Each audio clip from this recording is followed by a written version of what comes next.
Can kick it. All right, we are live.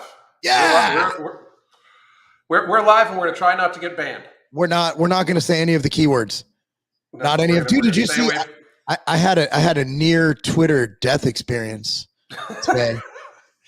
I was like, I got the email, and I'm like, oh shit, I fucked up. And it was something I didn't even say the V word. I said shot. It wasn't anything. I've said way worse just this morning. Oh yeah. And I'm like, what the fuck? So it says click here to fix it. I clicked there and nothing happened. It was literally like nothing happened. There was no issue. And I'm lost because I guess somebody got trigger fingers or Twitter fingers and just clicked block like immediately and then realized, oh wait, I have no grounds to block this guy. Cause all I literally said is we're going to see new like shit we saw that was gone before, like smallpox. It's going to resurface because people's immune systems are so weak that and we don't know if what we did in 2020, 2021, and currently is actually erasing the cool shit we did when our bodies built up the antibodies the first time we had the smallpox shot, which I had as a young child, and all my kids did. Like we all have the shot for it. Like so why should I give a fuck if there's an outbreak if I already am immunized, right? Yeah, I mean, I already got the smallpox vaccine when I was young, so yeah, like, I mean. That poll, a few others, but you know the thing is, funny. But that was my morning. I literally, my heart skipped a beat. You know, like when you have a cop follow you on the road, or you get pulled over, and you're like, your heart, like, oh my god, I'm panicking. I'm like, what am I gonna do? The Twitter gods have come down on me. They've been so nice to me so far, and I was like, I was telling people about that.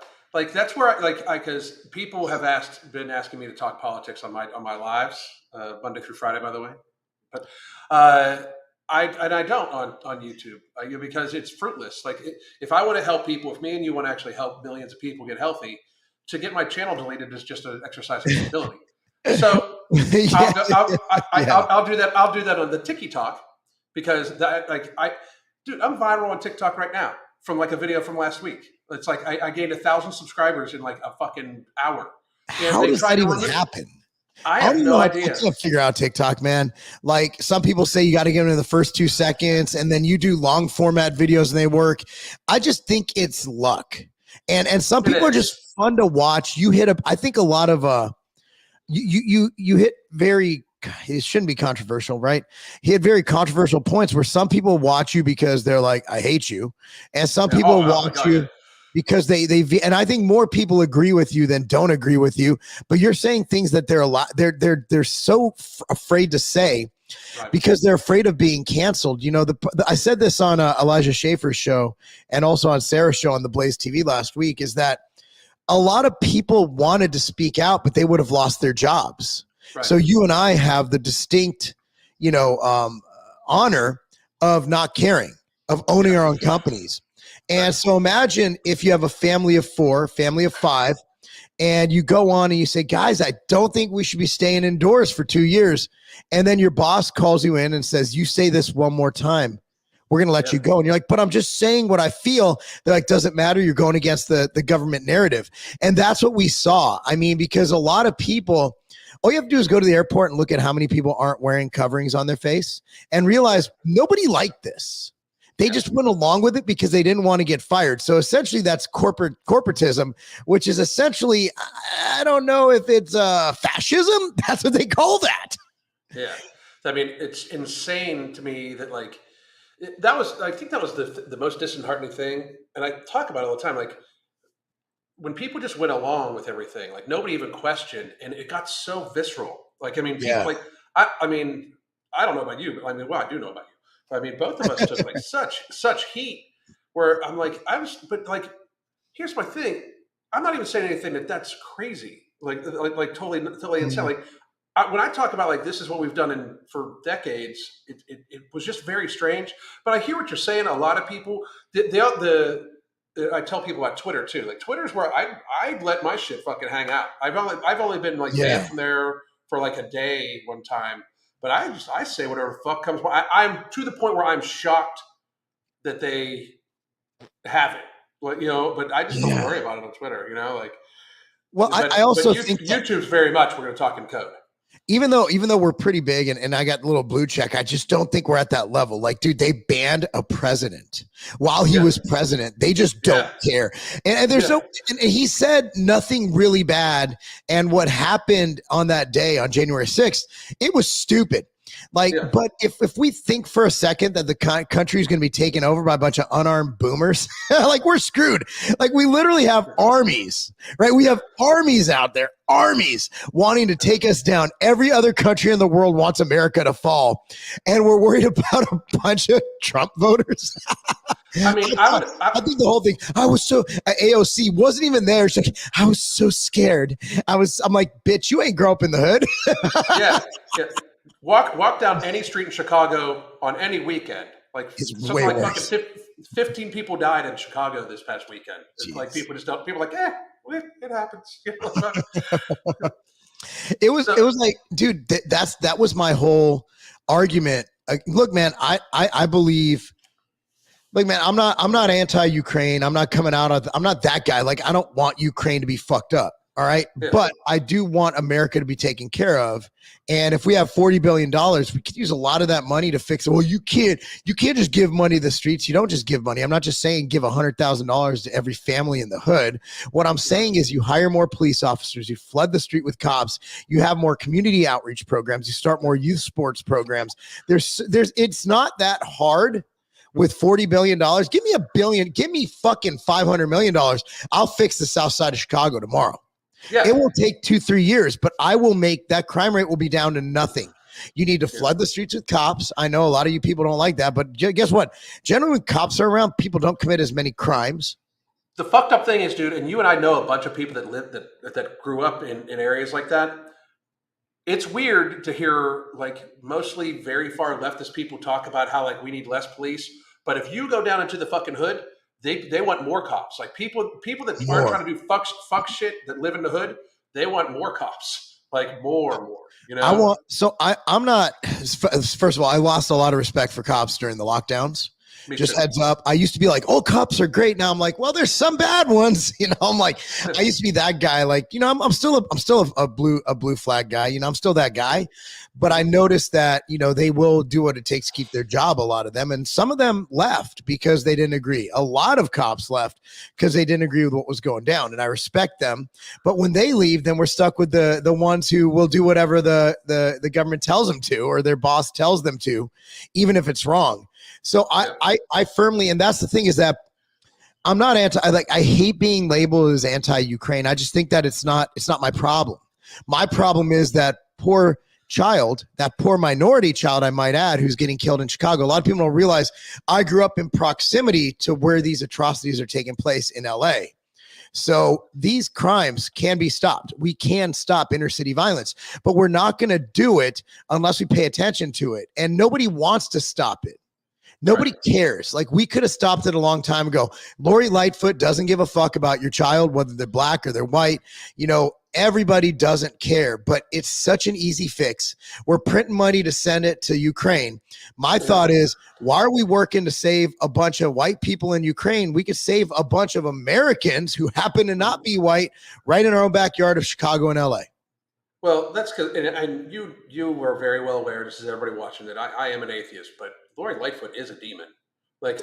Oh, what the hell is that thing? What? Look at that woman. Or whatever.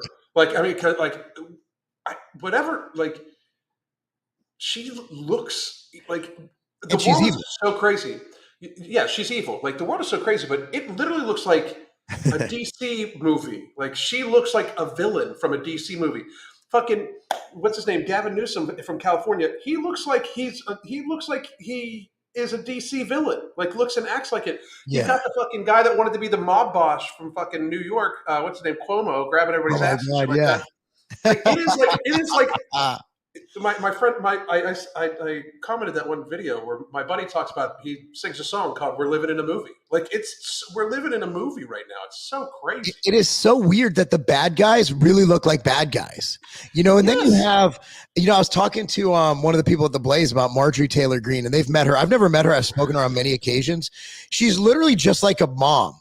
Like Yeah. you think you're like, oh man, she's the most hated person in America by the left. And I'm like, and when you meet her, she's just like, you expect her to bake you a cake. She's just Yeah. like a mom who really loves her country. And she doesn't look evil to me. She looks like a CrossFitter, which might be She's a considered evil to CrossFitter. some of you. She is a CrossFitter, isn't she? She is. She owns a CrossFit gym in Georgia. That's fucking amazing. We got to go sometime, dude. Dude, I'm a fan. Like, I just love, even if I didn't agree with her, I love the fact that she sticks to, she doesn't ride the party. Like all these AOC, bootlickers, at the end of the day, AOC does what the party tells her to. She just voted for war. Like these anti-war Democrats, they all just voted for war. And then you have someone like Marjorie Taylor Greene, Lauren Boebert, they're voting against war. Me, I don't like war. So if all the Democrats voted for war in Ukraine, every single one of them. Yep. And by the way, Ukraine just turned down an opportunity again to talk to Russia about a treaty. Yeah, fucking crazy. So they want this war, dude. Yeah, they want they it. Absolutely do. So I'm right now. I'm just okay now. Now I'm down to 8 people I like in government. It's whoever voted against the $40 billion to Ukraine. It's absolutely easy. Those are the only 8. This, and Marjorie Taylor Greene was one of the only people that talked about being healthy for 2 fucking years. That's She's one how of the only people in up, government that talked about being healthy for 2 fucking years. Yes. Yes. And she literally was like, yeah, I understand there's something out there, but like, we probably shouldn't lock down gyms. And that's coming from a gym owner. She wanted to stay in business. I get that. There is there is some self-preservation there, but like, let's I think this is a good segue. I mean, we got off topic because, by the way, guys, for the full disclosure, there's 2 ADHD gentlemen in this building, and we have a topic and we'll get to it. We promise. What the hell have we just talked about? The weird thing is, Mark and I talk via text all day long, every fucking day. But whenever we actually talk live in person, you would think we haven't spoken to each other in like weeks because we just hear about this. Yeah, by the way, so fucking weird.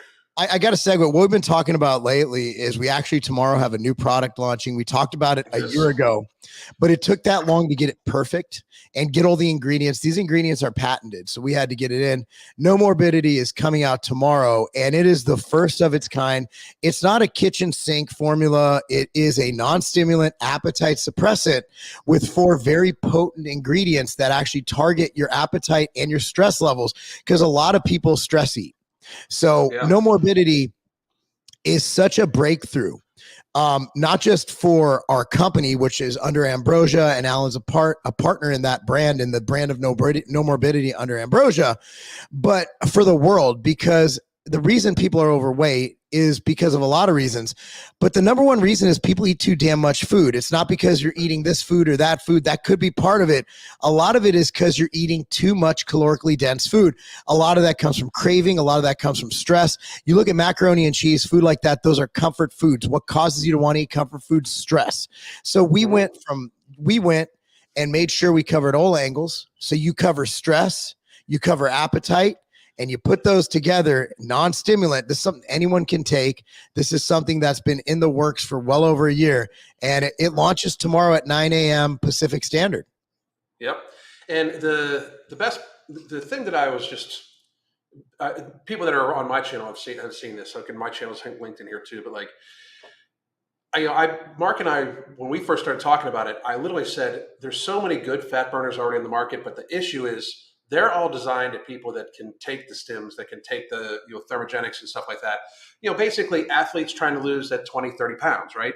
But we got a lot of very seriously obese people in our country, and a huge market. I mean, it's 150, 170 million people that is the target market, which is great for us as businessmen, but also that is a huge number of people to need to lose weight that can't necessarily take in the high stims that they would need, that would kind of fuck them up. And to be real, a lot of times when very obese people do take high stim fat loss, they take it just for a little bit because they end up not, they get good results at the very beginning, but then they just not end up feeling that great because indeed these people are immunocompromised. And that's one of the reasons why we wanted to talk to everybody today. Now, one, the product's coming out, but two, it really is, because I'm going to talk about the product. I'm going to go live tomorrow and talk about the product for hours as we launch. But the two, there's a lot of crazy stuff coming up. So we just want you to try to stay as healthy as possible. The biggest thing for health in America is to unfatten the country, like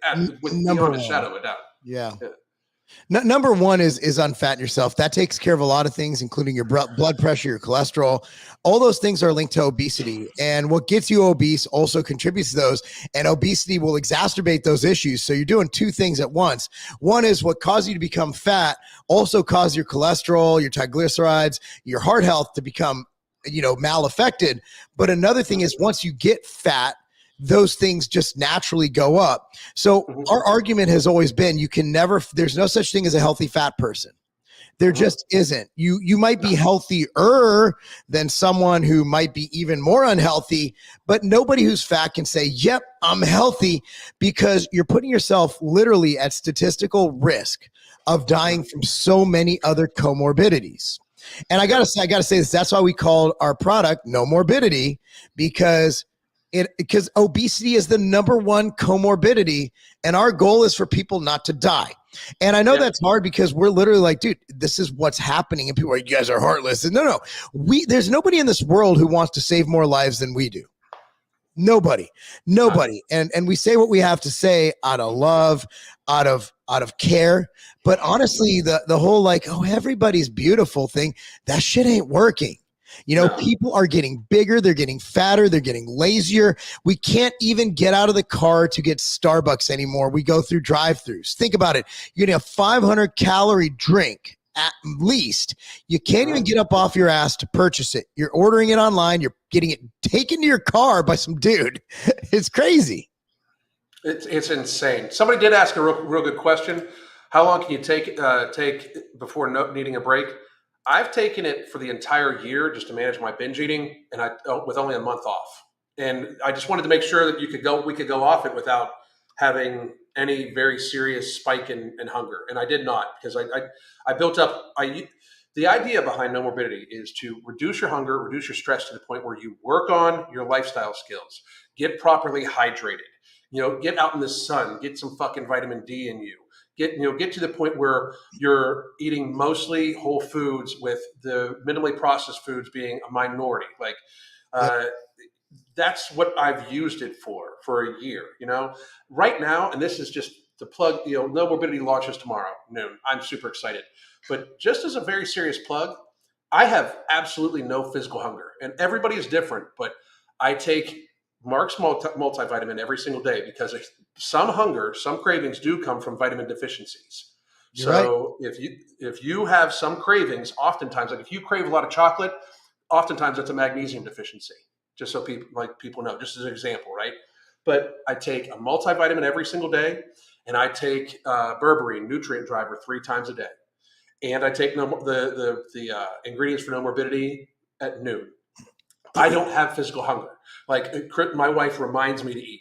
I am in full control of manipulation of my calories. Like when I have either put on weight throughout the course of the year or taken weight off throughout the course of the year, this year it's because we are we purposely manipulate my calories. It's literally like I have no physical hunger. Do I still crave shit because I'm a food addict and shit like that? Yeah, man. Every time I walk past a fucking box of peanut M&Ms, I'm ready to fucking smash those things in my face. Peanut M&Ms are infallible.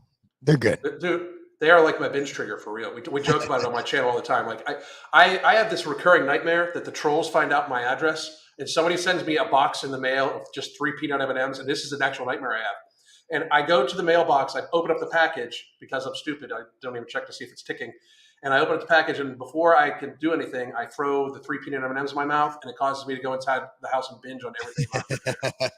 Like I have that actual nightmare all the time. I don't have that. I don't really have cravings, so to speak. I just get hungry. My cravings is things. So I want to address this black coffee as an appetite suppressant. For me, it doesn't do shit. It just does. I mean, it's like whatever. And also black coffee tastes like shit. That's why people put sugar and stuff in it. Like it's really not a good tasting thing. I think people just drink it. Like the reason they drink hard liquor I love it. Man, you're weird. I mean, but you guys are weird. All of you are weird. Like black coffee is some stuff they gave to my grandpa in the Holocaust. Like that's not what we want. Look, black coffee, you have the caffeine and the liquid intake, which is going, but you can only drink so much black coffee. And also that is actually triggering stress hormones, not alleviating it. So I'll say drink black coffee with no morbidity. But again, like for me, black coffee is not a thing. I just don't like the taste. And again, you can only drink so much. I've been staying away from black coffee as much. I've reduced my intake tremendously, but as part of that is I'm taking Ember too. Like I take a half a tablet Ember in the morning and a half tablet for I use Ember and Mental Jewels is my pre-workout, dude. Just fucking amazing. I figure we'll get to a couple of these. So don't listen to Manny. More magnesium. Have you ever looked at a laxative called milk of magnesia? If you have too much magnesium, you're gonna shit all over yourself, and it's not gonna be the good one. It's gonna be the liquid pee out of your poop hole one. Not the best. Yeah, not the best. That will cause some stress. When you're dusting in your underwear, man, it's not a good look. It's just so. I mean, magnesium's great. Everyone should supplement with magnesium, and it's also a critical electrolyte. But just don't listen to my man here. He's giving you some. Just willy nilly taking magnesium isn't going to be the answer. I'm hungry. That's it. You're like. Yeah, that's not. It's not a real true appetite suppressant. You know, like. And again, you will shit yourself. So here's what the subject at hand is, and I had to actually tweet the other day how you get the monkeypox. So the monkeypox, they're making a comeback, and it started at, I believe, a gay pride festival where they were having, I'm presuming they were having a lot of gay sex, and in something called an adult sauna.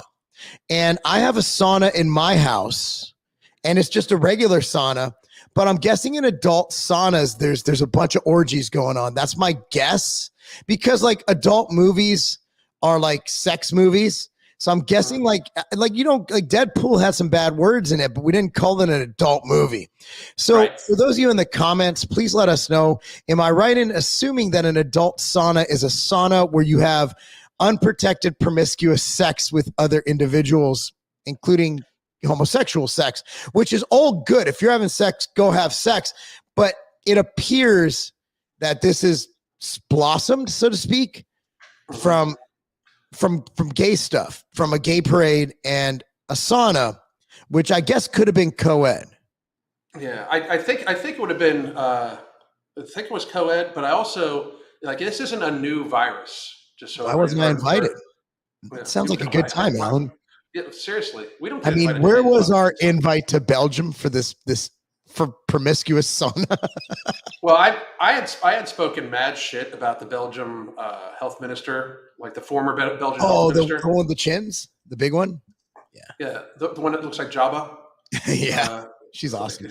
Yeah, she's when your country's health minister, like it's just we live in a movie. The health minister in America is a trans woman who is like 100 fucking pounds overweight.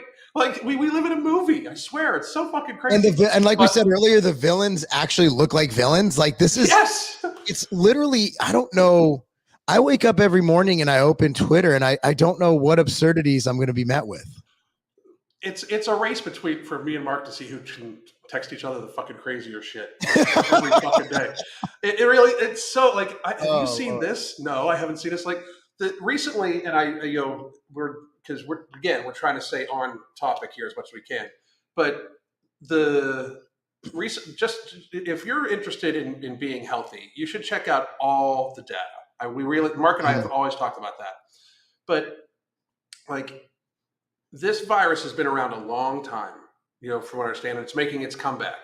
There's different thought processes of why it's making its comeback. Some people think it might have been an actual component or a side effect of a therapy that's been given to a billion people or so many, whatever, blah, blah, blah.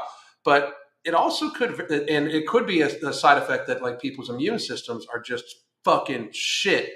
And that's also why it might be causing people to, the cases of other types of things like cancer, like if your body's immune system is shit, your body doesn't fight off cancer as well either. Like Yeah. those are skyrocketing, all sorts of shit. So when we talk about this stuff, guys, like, I mean, it's easy in the YouTube sphere to paint like to like fall into the like grifts and everything like that other people do, and even like, and Mark and I want to sell shit too. Like that's just a fucking reality. Yeah. But it's super important for everybody to realize we're at a stage in society where society actually gets very seriously affected, whether we think it's right or not, by the level of health in the population for many, many, many reasons, and one of the biggest reasons why we had so much mitigating things, lockdowns and stuff like that, was because the health of the population was already really shitty, and it's really shittier now. And the thought process that another new cold virus or something like the monkeypox could cause people to be afraid, even though I have yet to find a case of anybody dying of monkeypox. Like it looks like it's just a lot of nasty sores. And I had hand, foot, and mouth. And if it was even so, hand, foot, and mouth, I had sores all over my body. And some of them I still have scarring on my leg from one big spot. And I couldn't walk for 5 days. It messed up my feet that much. As an adult, you have a 1 in a million chance of getting it. So the bottom line is these things still exist. And 1 in a million, if you factor in that you have, let's say 200 million adults in this country, that's a good amount. That's more people than have gotten the monkeypox that get the hand, foot, and mouth every year, which people do die from. People do die from it. So, it took me out. But because I was healthy, other than just, my skin falling off a little bit, my nails falling, I was fine. In 5 days, I was, other than being a little bit disfigured, I was fine. So the only thing you can do, because there's always, since I've been born, there's been SARS, there's been this, there's been that. The only thing we can do, and of course the what was that one that happened like 2009 that Obama just ignored? MERS was one of them, and then you had there's been so many. So the thing is, it was SARS. SARS too, yeah. And the only thing you can do is keep yourself as healthy as possible and mitigate your damages, and that's where it comes from. Most of us, I'm assuming, watching this already have. Well, by the way, they literally overnight produced 19 million doses of somehow the monkeypox vaccine. We can say it's monkeypox vaccine. So they produced a bunch of it, which I'm sure, and I'm not going to hate on this one because this vaccine is actually something we've already had. It's been in circulation forever. It's a traditional vaccine. I'm not hating on it at all. I'm not going to question it, but I will say that it's really weird how they got so many doses ready so fast. But then again, a lot of things that we find out about, like, I'm sure the government gets a heads up. I'm not, and that's something I think's been, I don't think that's a bad thing. Like, hey guys, we have this information. How do we, as long as they sooner or later release it, like, I understand mitigating panic. And they could have been, so this is one where I'm actually going to be somewhat defensive of the Biden administration. They could have been like, hey guys, we got to tell the world that a couple people got some monkeypox. They're like, shit, what should we do? And they're like, maybe we should, I don't know, get some vaccines. Tell them we got a bunch of vaccines for the monkeypox. And that way, when they announce, they go like, hey, no problem. We got it under control. Fauci's got his, 19 million doses and we're good to go. But the thing is, and that's fine. I'm okay with people opting in to take a vaccine for this. That's friggin' awesome. I think that's actually good management for once that they're prepared. They're like, dude, this might get out of hand. Some people haven't had this vaccine. Let's get them ready. Right. But what we do need to understand is we don't need to panic. Just like if there's an uptick in cases of what is now a non-lethal virus, because you don't hear about people dying from the C word anymore. No. You just don't hear about it because through the variants and through even let's say the vaccines did what they were supposed to do, it's become much less potent as Mhm. the OG. So Yeah. what our thing is, it remains the same. No matter what happens, we can't shut down our life. We need to Right. stay healthy. We need to get sunlight. We need to get vitamin D. We need to exercise. We need to eat healthy foods. We need to stay unfat. Like there's a lot of things. So, that's our messaging here, is that this isn't new.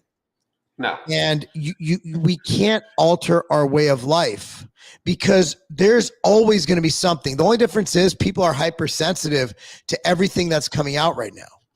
If you would have told us in 2018, hey man, a couple dudes at a gay festival got monkeypox, be like, that sucks. It's like, okay. Well, there was an interesting thing, like when in early 2020, where like it was the most publicized health thing ever. Like when MERS came out, it was like it got like 100,000 mentions on social media and media, and it was in the billions of fucking mentions. Like it's like it became very much. We just live in such a highly politicized and highly manipulated narrative world that I think that it was like it was this weird combination of people don't understand, like the media wants you to read their shit, so the more inflamed and more like it's almost like they're not news anymore, it's just media. It's the same thing as like clickbait titles are It's a all fucking clickbait. thing everywhere. Yeah, it's all clickbait, right? And my stance and yours was also, even though we weren't even speaking at the time, Yeah. just fucking get healthy. It was 2020 was the biggest misstep in public health ever. And by the way, for those of you out there, I blame the Orange Man. So I mean, I'm not a fan. I was a fan of the economic policies, but to even think about locking down and shit like that was just a horrible misstep. We should have been encouraged. Like gyms should have been free. Like every gym owner should have been subsidized. Like if we would have subsidized vitamin D and gyms and stuff like that, and encouraged everybody to go outside and do whatever we could fucking do, it would have been a completely different fucking scenario. Not only would we have saved trillions of dollars and probably hundreds of thousands of lives just from the event that happened. Think about like the reduction in type 2 diabetes, the reduction in cancer. Like now we have 12-year-olds with type 2 diabetes. Like it's a serious thing, like it's horrible. It's an endemic. It's a pandemic. It's kids. Look, I'm around athletes, but I'm also around the general population of kids. And we've talked about this so many times before, is that kids' fat distribution now isn't like it was when I was a kid. When I was a kid, if kids were chunky, they were chunky all over. Now you have little boys walking around with literal man boobs. Their fat distribution, everything's gotten weird. And it's what the parents feed them. You go to the grocery store, you look in the cart, you can tell exactly how those people are going to look. Yep. It's what they feed the kids. They're just eating processed garbage, calorically dense foods. And it all starts at home. And then they're not encouraging their kids to exercise. Parents are so busy trying to pay for $10 a gallon gas that they don't have time to spend time with their kids. They don't have time to mentor them. And they just give their kids an iPad and say, hey, keep yourself busy until bedtime. And unfortunately, that's not working. So you're seeing a huge, so my neighborhood isn't going to really be affected, because people here make good money. They're going to feel it a little bit, but we're not going to feel gas prices like a middle-class community. So this is, you talk about, you call it whatever you want. You call it systemic racism, call it classism, you call it whatever you want. At the end of the day, the middle class is getting their ass kicked right now. And because of that, kids are getting fatter. You can say, well, you can feed your kids inexpensive foods, you can, but these people don't know any better, nor do they have time to explain to little Johnny why he should eat a chicken breast instead of a Hot Pocket. That's the problem, is that we've taxed it. We have taxed people so much, you can no longer have a household where one parent stays home with the kids. You can no longer have a mom who has time in the morning to cook her kid breakfast. You can no longer have that. What you have is an overworked society struggling to pay the 50 to 60% tax burden that the U.S. government has put on them. That's the fucking problem. Absolutely, 100 fucking percent. Like, remember when beer bellies used to be a thing for like middle-aged dudes? Yeah. Like, and now it's like you see fucking 14-year-olds with beer bellies. Like they have got this distended, visceral fat belly, and that's what. By the way, that's one of the things that that No Morbidity it will help people with. We are very much. Marc made sure to put a couple because Marc formulated this shit. I mean, just I want to make sure that everybody has credit where credit's due. Like I'm kind of the fat expert in the whole thing because I deal with mainly obesity. But Marc found these amazing ingredients, patented ingredients, put them together in their clinically tested doses. And by the way, he also came up with the name No Morbidity. So, I mean, we were all throwing out names. I consider that just a toss up, and one of them stuck. But I knew the formula was right because Sean and me usually formulate together. When he saw it, he's like, "Yep, done." I was like, "Yep, that was the form. It was it. It was it." Yeah. But going back to it, people going back to the beer belly. So I was talking. Dude. When you're in town, dude. So one of my son's friends, my son's soccer teammates he's a general surgeon. But he's in good shape. Dude's like every practice while the kids are practicing, he's running. He's a runner. And he's a really cool dude. And so we're chatting. He was talking about how now when he operates on people, fat people, he'll go in and going through the fat to get to what he has to operate on, whether it be a hernia or let's say liver, whatever. He says the fat literally melts on his hand, on his gloves while he's in there. He has to keep wiping it off, just getting through the fat. But what I really thought was fascinating is he was talking about visceral adipose tissue. So for a fat girl, let's say a fat woman comes in with literal adipose tissue.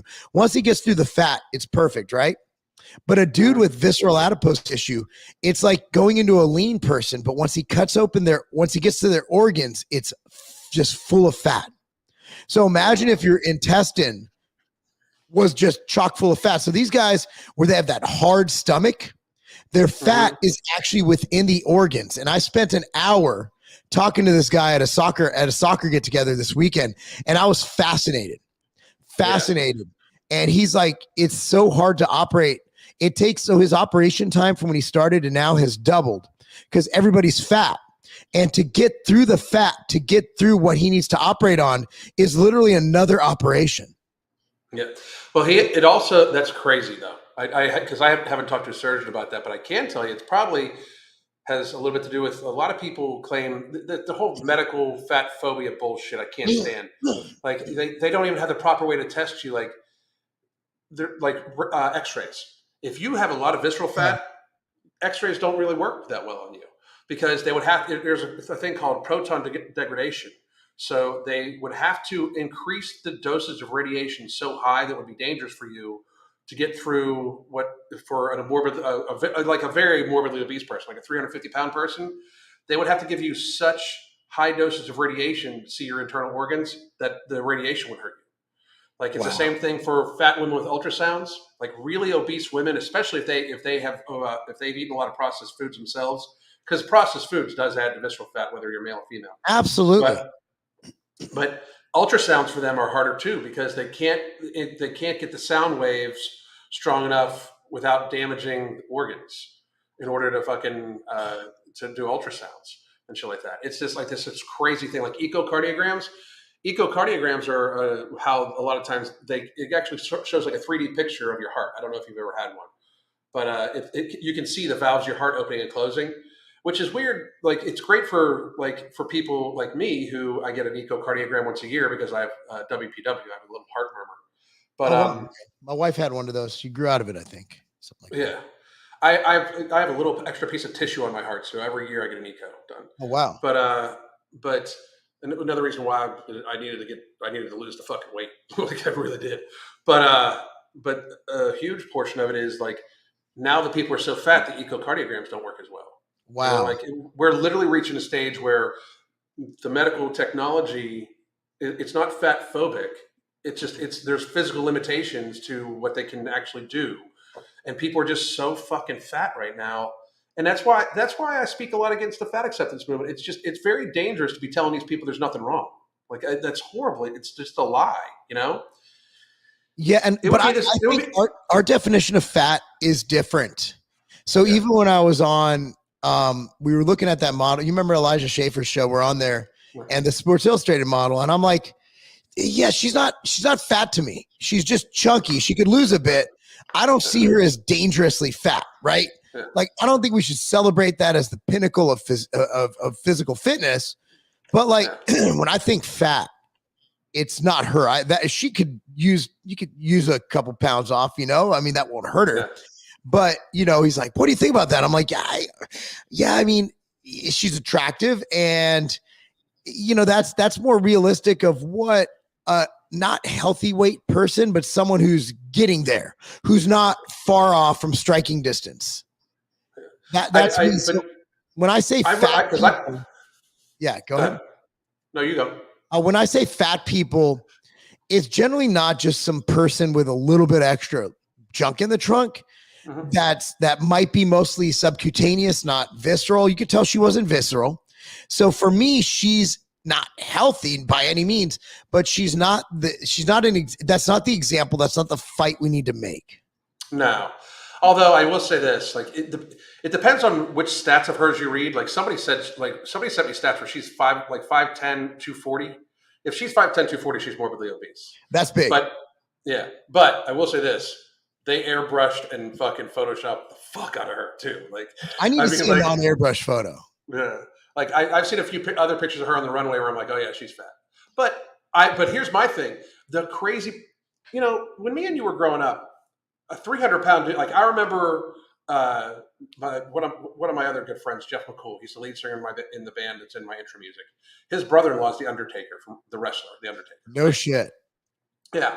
And I remember when I first watched the first match I ever watched of his, they introduced him as 300 pounds, and they made this huge deal about how he was 300 pounds. Now that's the fucking bagger at Walmart. Like, you know what I mean? Like, it's like 300 pounds is just not really a thing anymore. Like, people aren't like, well, he's like, he could lose some weight. He's like 270. Like, fucking, are you fucking kidding me? 270 pounds. 270 is big. Enormous fucking human being, you know? Like, and it's not like 270 where it's like the guy's really tall and there's some distribution and shit like that. Like LeBron James is like 270, but he's 6'9". Yeah, like that's like his name's Marc. Marc Calloway is the Undertaker's real name. He's like 6'10", 6'11", fucking big ass man, you know. And even then, he's still like fucking like now he's done like 250, you know, like. Yeah, I mean, a lot of these guys, like football players, most of the linemen I know, the NFL linemen, they trim down. They don't stay 380 pounds. They realize that it's not good for them. Yeah. It's not good. I mean, I've had people argue that too. Like, well, what about bodybuilders? Like, I don't know a bodybuilder that says it's like super healthy. Like, I mean, you included. Like, I mean. So I had an article in the recent Muscular Development, and it's called End Bodybuilding Now. I'll get the PDF and post it. Or you could just go out and buy a new Muscular Development when it hits. I got it. I can grab it right now if I wanted to. So basically, the whole theory of it is no pro bodybuilder. Think of it as like the X Games. Like bodybuilding is like going on a skateboard head first at 190 miles an hour. You know, like, you're taking the risk, you might hit your head, but winning is important enough to do it. I can say that about any sport because drugs are involved in every sport. They just are. Linemen haven't gotten that big and fast because of chicken breast and because of training. Now, training methodology is great, but not to the level that our sports have progressed. But bodybuilders, you're in a sport that has there's no calibrator. There's no top off. You could do whatever you want. If you get site injections where you're not even building muscle, you're just putting site injections in your body. You could take insulin and GH and diuretics and testosterone and trenbolone. It's an extreme sport. And then they're like, well, that's dangerous. I'm like, so are we banning skateboarding?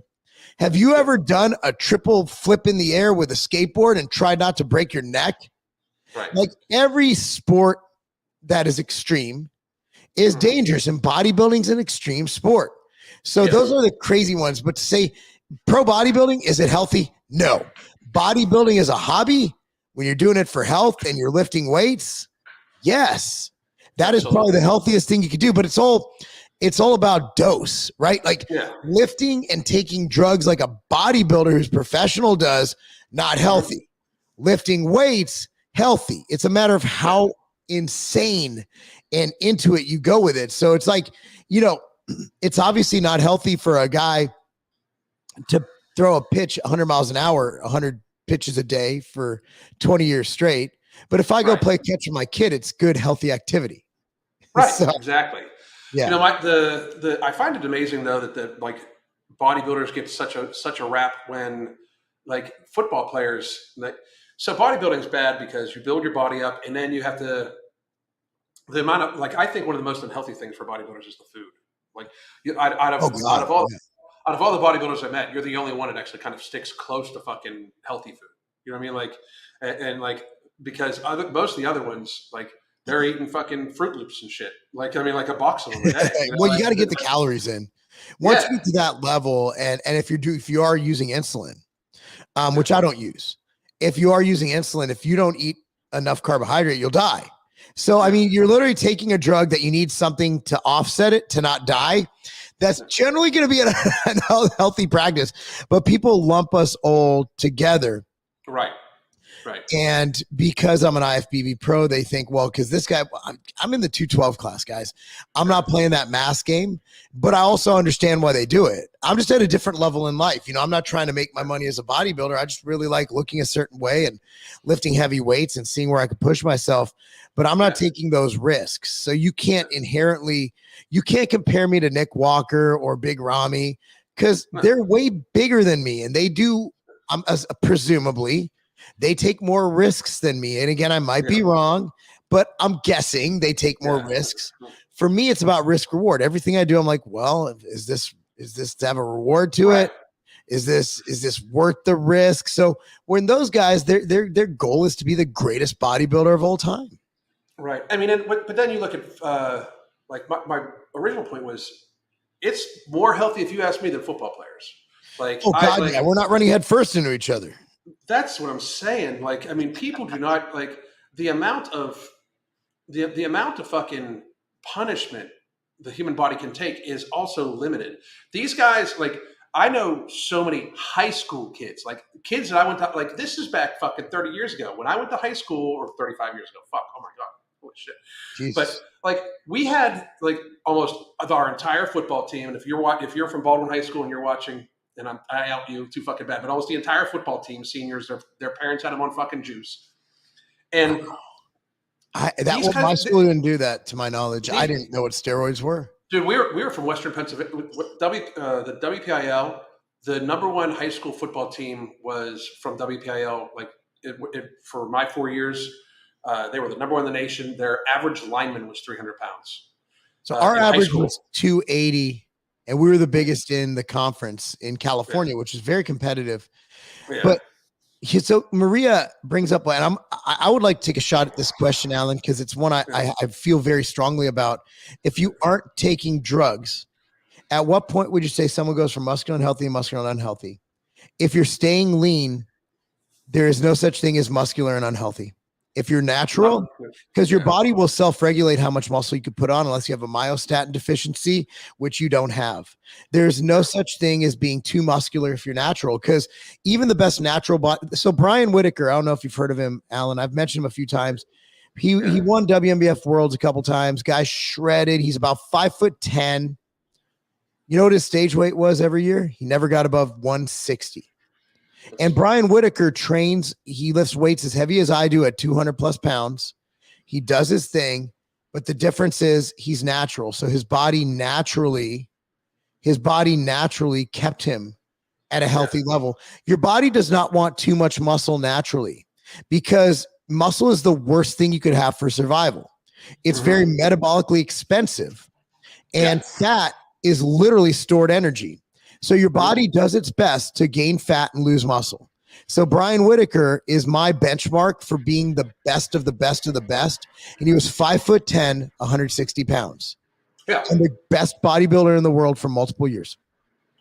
And I mean, to me, like that falls very along the lines like for a woman, like, well, I don't want to end up being built like a man. Like, don't fucking worry. Like, it's not. I mean, unless you're taking unless you're taking something that's not even a concern, you know, it's just not even close to a concern. Like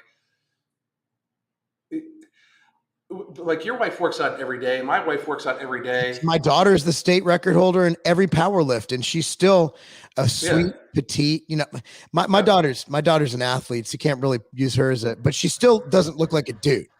You know No, what she I doesn't mean? look like Like, a dude. Yeah. but she lifts like a dude, and she'll fight you Yeah. like a dude. So I don't understand where that. So what it came from is back in the '90s, we were very disingenuous. In the '80s and '90s, with Corey Everson and the other women and Linda Murray, and everybody would say they're natural, and we had to do it as an industry because we didn't want to tell people you have to take steroids to look good. So I understand why they did, and I say we as a, because I consider myself a part of that industry, although I'm not the one who was saying it. But at the end of the day, those women were on drugs and they looked amazing because they weren't on as many drugs. And if you look at the bikini, the wellness, and the figure competitors, they're on drugs too, but they still look like women. Again, it's a dose thing.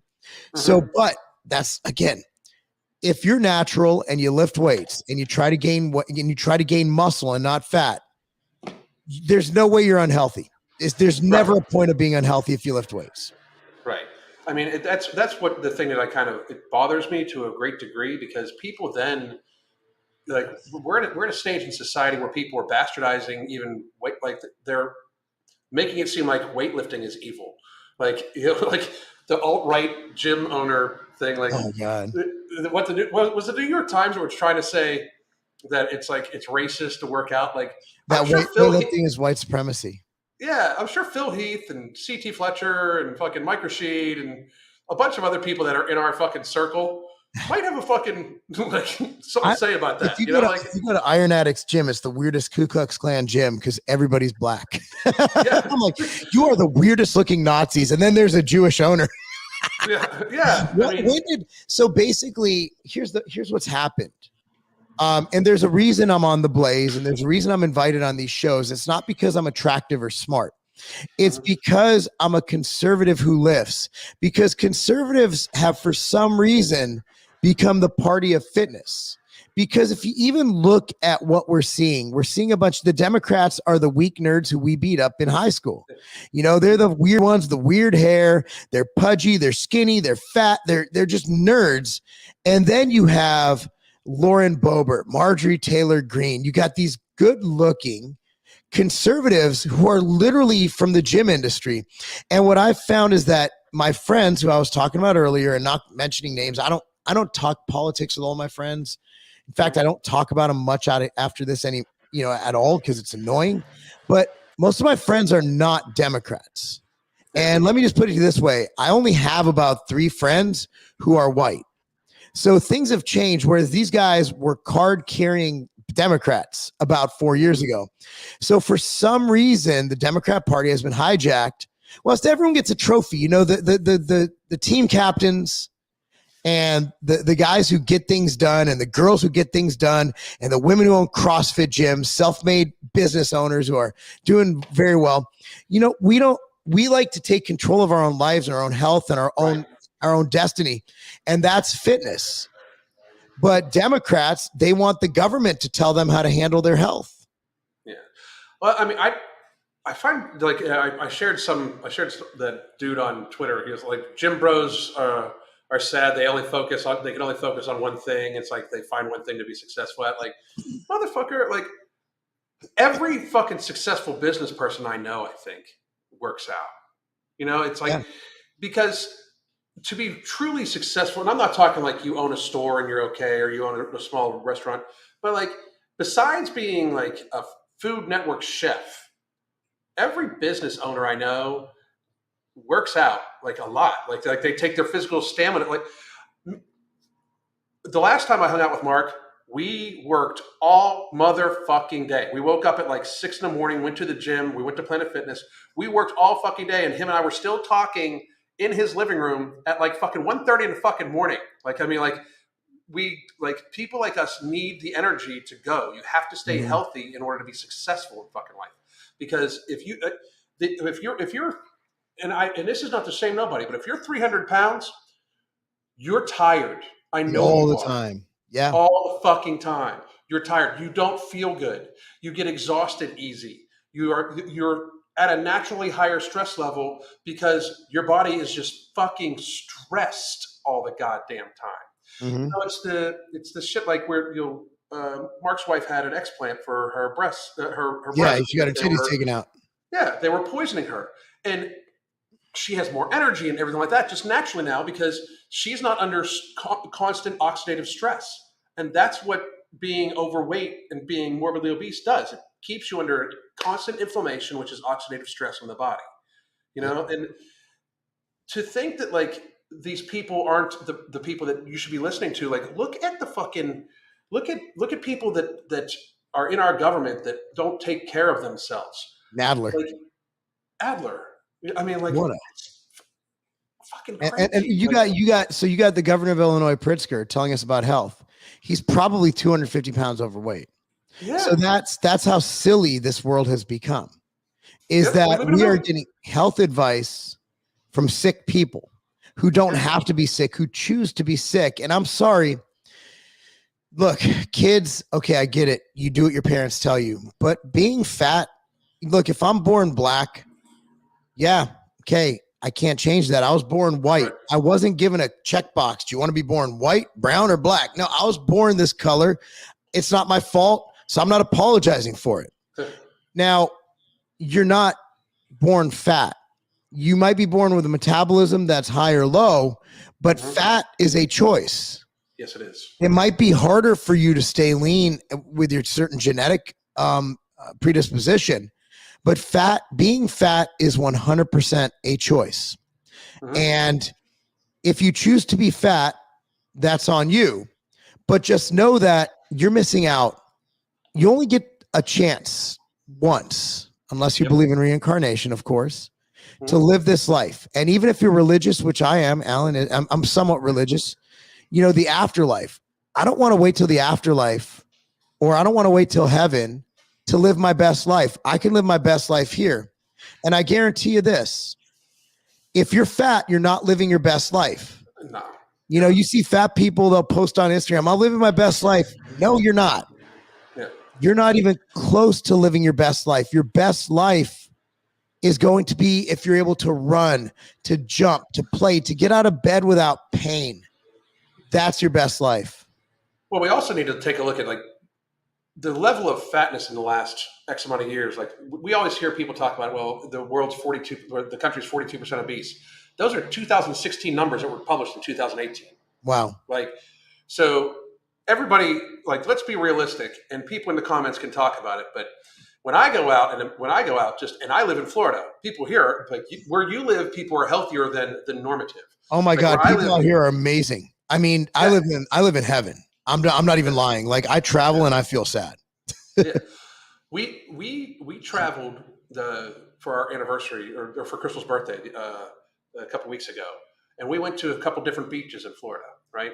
Well, Southwest Florida, we stayed relatively open. The people that live here, you see them walking, biking all the time. So even then, people are still pretty fat, but people from out of town, like people that hop out of like Pennsylvania, like, and I'm from fucking Pittsburgh, but people that walk out of Pennsylvania license plate cars, like, holy fuck, I hope you have good shock absorbers on those motherfuckers. Like, people have gotten very fucking fat. It is just unhealthy. And we're at a stage where, like, the whole premise behind the last 2 years, and this is one of the reasons why Mark and I put this product together for people. The population level health starts with the health of the population, right? Mm-hmm. When they look at some sort of new threat, the powers that be take a look at the actual threat, and then they take a look at the health of the population. When the population is sickly, our hospital system right now is 50% overwhelmed. Not overwhelmed, but 50% used by obesity all times. Wow. At all times. 50% of the actual beds are normally somewhat obesity or lifestyle related at all times. Like 2.5 something trillion dollars in shared healthcare costs a year is lifestyle driven chronic illness. Lifestyle driven. And that's what, like, we want to be able to help people gain control of their lifestyle. Now, I know people are like, well, like, there's this pharmaceutical drug and that pharmaceutical drug. First of all, pharmaceutical drugs all come with very serious side effects. And the stuff we're talking about does not have them.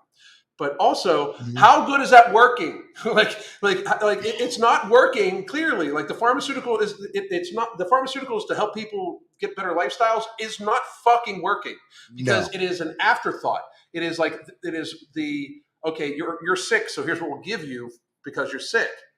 This is a way for you to try to just not be fucking sick. This is a way for you to try to get control of your goddamn lifestyle, you know?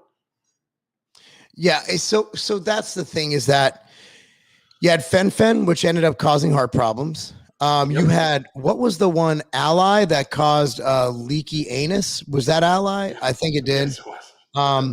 So the thing Talk is, about a side effect. I'm no longer fat. I'm no longer fat, but I can't control shit leaking out of my anus. well, I mean, that's any time that you don't let fat absorb. So the key is not to eat the fat. That's the key. You want to absorb some fat because you can't absorb fat soluble vitamins. That was my first thing when they're like, well, it just makes your fat go here. And I'm like, okay, cool. What about those vitamins that require fat to be digested? And they never had an answer. Like, there's no answer. And that's the problem with what we're doing here, So our thing is, keep it as healthy, as natural as possible when it comes to fat loss. And again, like, nothing works unless you do. I hate to be cliche, but if you're going to go and you're going to take anything or spend money on anything, again, be sure you're hydrated. Be sure when you do eat food, you're choosing the right choices. Be sure that you're not, I'm a little bit hungry, I'm going to have a bag of chips. No. You're a little bit hungry, go have some lean beef, go have some meat and vegetables, go have whatever. But so that's the thing you need to work on, is that it's about making the choices. But, all we want to do is give you the tools. Like, Alan comes out and says, you need to stay hydrated.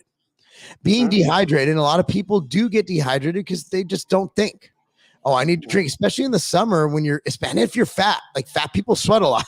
So you gotta take all those into consideration. So that's where we're kind of thinking with what we're doing. But circling back, Saki style, to the actual, like, what's going on, these new viruses and all that. Circling back to that, there's always going to be one, and one might get you. We're all, every time we step out of our house, or for that matter, don't leave our house, we risk our lives. So we're only on this planet once. We don't need to be giving up 1, 2, 3 years of our life and wait. We don't have that kind of time.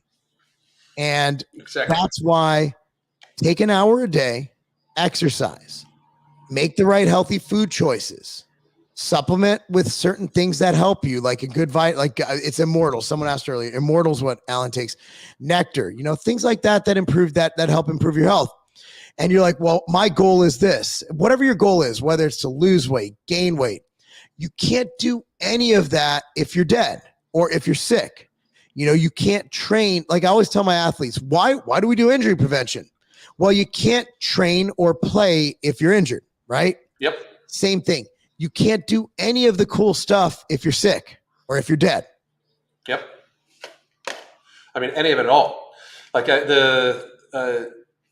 I wanted to real quick go to a few of the ingredients if we want to.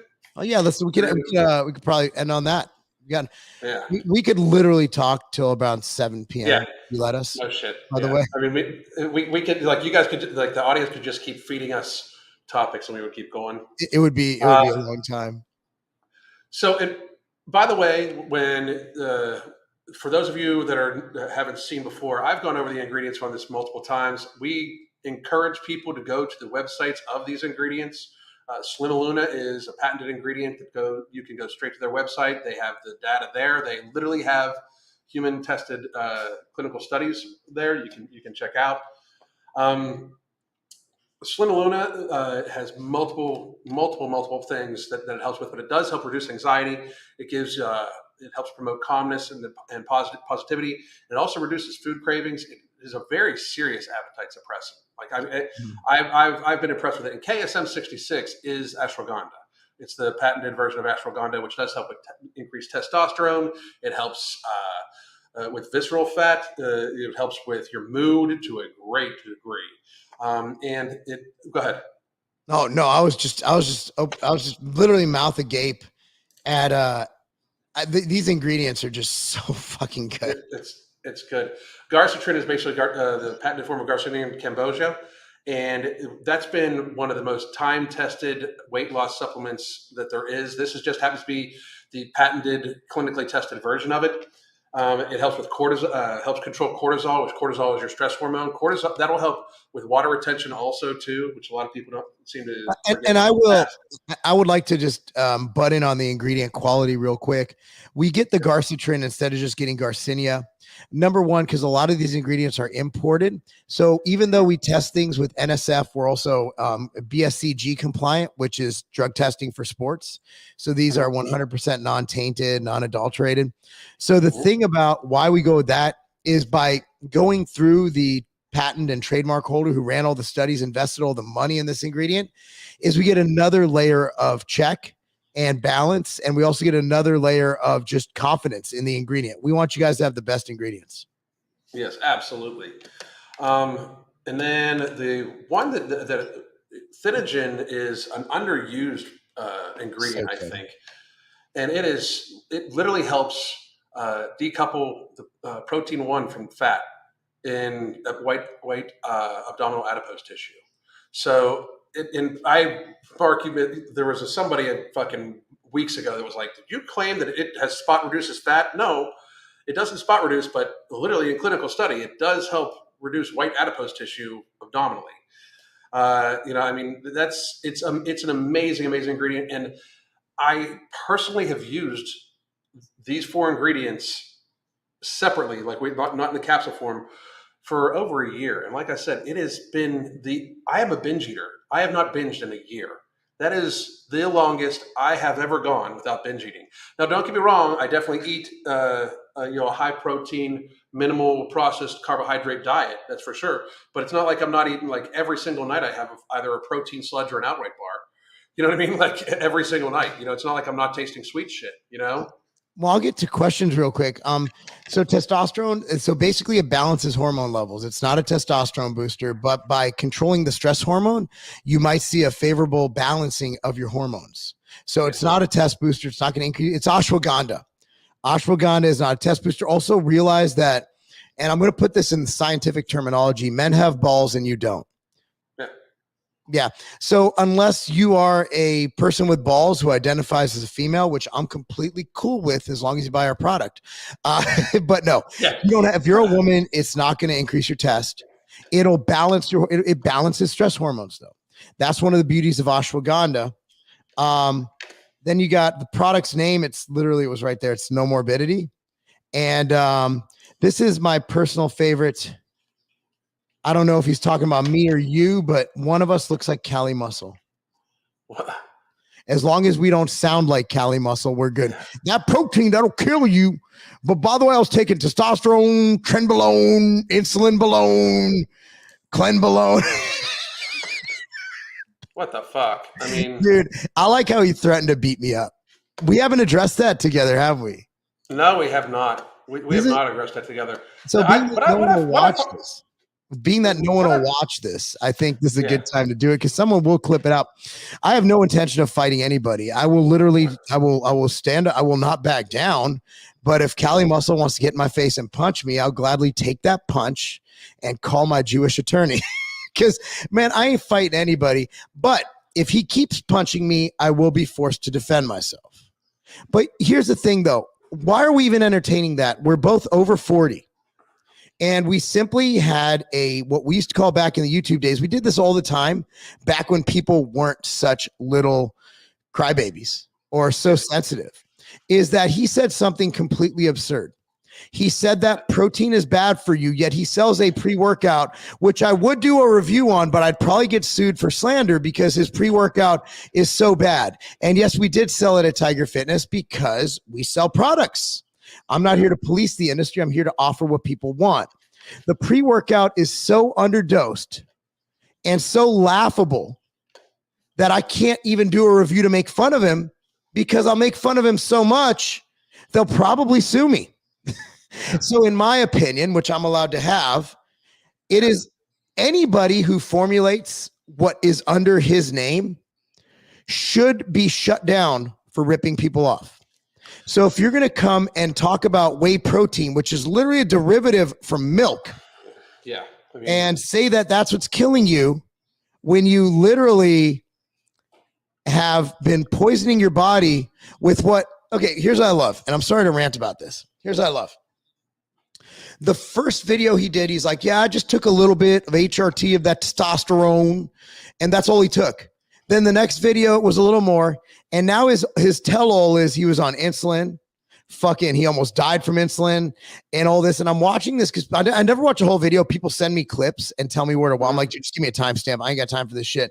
But dude's like, when he almost died moving a couch while he was on insulin and this, that dude wasn't just on drugs. He was on a mega cycle year round.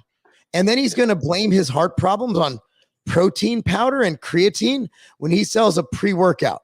So all I did was defend what I've literally spent my life working on. My life is based on these products and making safe and effective products. So I simply defended it. And then he turns it into, if I see you I'm all about confrontation. First of all, let's assume I do fight back. Number one is right now I outweigh you. Number two is I'm not just some chump. I actually do have fight training. Would I win in a fight? I don't know. I don't know. Am I going to fight you? No. But again, you're not going to scare me. I'm 41 years old. Just so everybody understands, like, Mark fought a pro boxer last year. I'm okay. Now, what the fuck? I mean, like, there was an actual event where he fucking boxed with somebody. Like, a bunch of people just, because Nick Strength and Power is too big of a fucking pussy and hates Mark, he didn't fucking actually cover the fucking pro bodybuilder fucking. I'm not. He's saying that, Nick, not me. I like Nick. But dude, I used to like Nick too, but like that shit's fucking. Yeah. Dude, so Mark Lobliner, who has been in the bodybuilding industry how fucking long? Like, everybody knows who the fuck you are because of Tiger Fitness and selling supplements and shit like that. You win your pro card and it doesn't make the fucking bodybuilding news. That one hurt a little bit. I was like, are you fucking kidding me? But I got a regular article in Muscular Development, and they gave me an interview. So Muscular Development for the win. Win, pick up your copy at the newsstands. But the thing with Callie, I mean, it's the same thing. Somebody even commented who says his name? That like Callie's big thing is like, why do you have another man's name in your mouth? This motherfucker talks mad shit. I hear other dudes' names come out of his mouth all the goddamn time. Well, I mean, he put my name in his mouth just recently. My advice to him was this, and it always will be: dude's got to give up being Callie Muscle. For it, like, I mean, like, give up the fucking character, because dude, you play a fucking character. You know what I mean? Like, give it up. You know, that'll save your life. But as long as this guy, he's going to talk himself into getting into another cycle. You watch. There's no fucking way in my mind. I don't think he's going to. It's a mental disorder with these guys. You know, and I'm victim. You know, I don't. But I can see that where it's like you get a little bit of muscle and a little bit more. That's why I love being in the 212 class, because there's no reason for me to get bigger, because I'm literally, if I get bigger, I just have to lose more muscle when I diet. So that's what staying competing will actually keep me healthier than if I just went by my own body dysmorphia. You know, I think and I don't have dysmorphia. I think I look better than I actually ever expected to look. But yeah, I thought it was pertinent to kind of address that because, you know, I'm not gonna be afraid. You're not gonna scare me like you know. And I know he did the same thing to Elgin Muscle, Elgin Intensity, and he doesn't go anywhere. So you'll never find him anywhere. I go everywhere, and I'm not gonna look over my shoulder and be scared. You can't bully me, because what you said, and I'm gonna put your name in my mouth. That sounded so weird. Yeah, it's so weird. I'm gonna say something when you literally take my life's work and shit all over it. Right. And that's honestly what YouTube is about. It's about debate. We used to debate all the time, Alan. You and I got into we never hated. We're friends right now. Like, we never hated each other. We just had a little turf war, whatever. Yeah. Chris Jones, Matt Ogus, Hodge Twins, CT. Every one of us used to battle, but when we went to trade shows, we laughed. Yeah. And it's now comedy. this guy's, it's comedy. Like, I mean, and first of all, and why is he bragging about being in prison? Like, that's not something he's bragging about. Bro, I was in prison 4 times. I'm like, you got caught 4 times? You got caught 4 times? But also, it's like, it's this weird shit. Like, I say this all the time. What people think about me is really none of my business. I'm like you. I don't really watch videos about me. Like tons of people made videos, especially in early 2020. People were making videos about me and shit like that. I don't watch that shit because they have a right to their opinion. I don't give a fuck. Yeah. Like, and I have yet to have anybody come up to me anywhere, and I talk mad shit. I have yet to have anybody come up and be like pissed at me. He, You know, like, I think he would in person because I think he would. But he's going to make sure he's never someplace where you're at. You know what I mean? Like, I could have been at the LA FedEx, but I think he would come up to me and there'd be a camera and he'd try and punk me. That's how they work. And I mean, that'd be a mistake, dude. Callie, if you're looking at me, that'd be a mistake. Well, it depends who's with me, because I have really good friends who, you know, would have. That'd be a mistake for just about anybody that's with Mark. That would be a mistake. I'm telling you, that'd be a mistake. But I mean, I don't hide. I travel, but to say that he's gonna confront me and I like that, it's like we're 40, dude. Let's grow up. But I'm not the guy. If we're supposed to be helping people, how does that help anybody? Well, he's not helping people. It's all about money. He's not. Like he's not. Like the fucking downplay fucking whey protein. Well, I mean, it's whatever gets views. Same reason he was buying cars. You know, it's whatever gets views. And I'm okay with that. You have to do stuff on YouTube to get views. Yep. You have to do crazy shit, but like not me. Anyway, we're well over the hour. Anyway, guys, you want to sign up? Yeah. I've talked too much. Yeah, go ahead. Well, tomorrow I'll be going live, probably right about noon.